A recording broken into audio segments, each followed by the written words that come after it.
I'm 104 years old and I still play Chopin every single morning. People look at me like I am a walking miracle. But let me tell you the cold truth. It is not a miracle, it is work.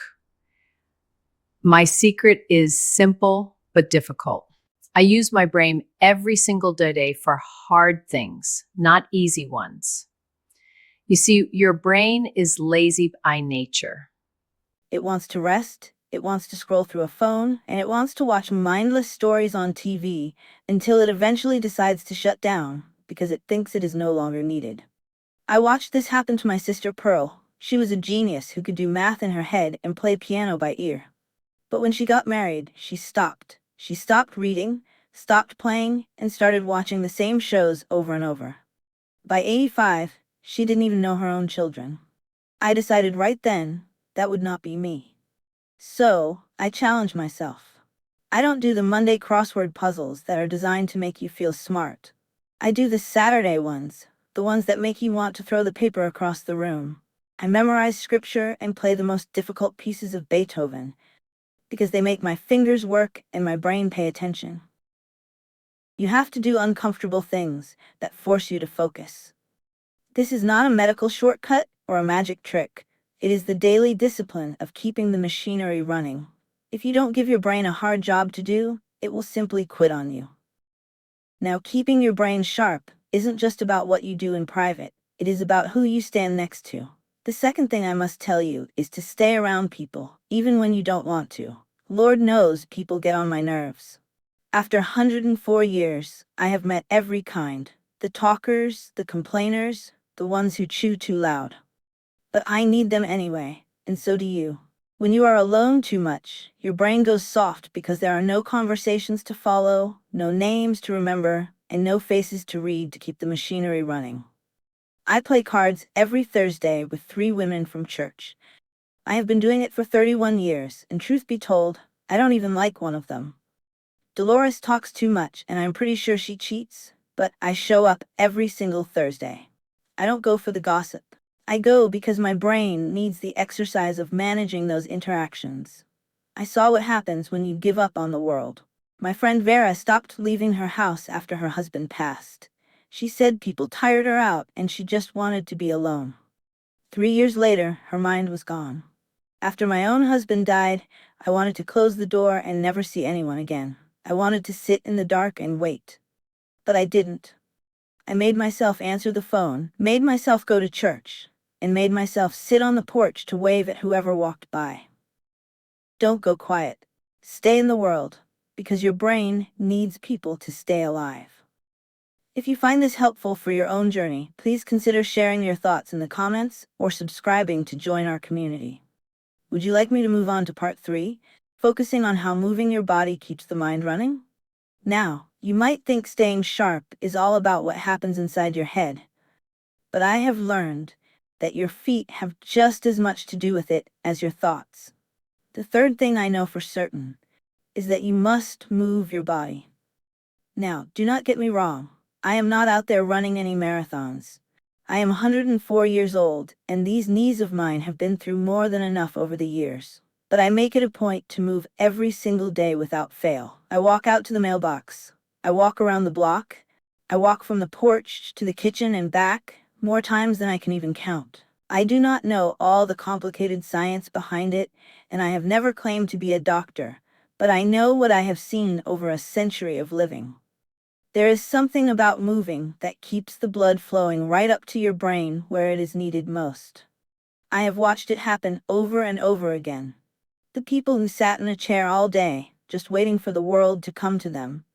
Their minds were the first things to go, every single time. Look at my brother Samuel. He was a good man, but he stopped walking when he turned 70 because he said his back hurt. He told us he had earned a rest after a long life of labor. Well, he rested himself right into a deep fog. By the time he was 80, he did not even know what year it was or who was sitting right in front of him. Your brain needs that blood to stay clear and sharp.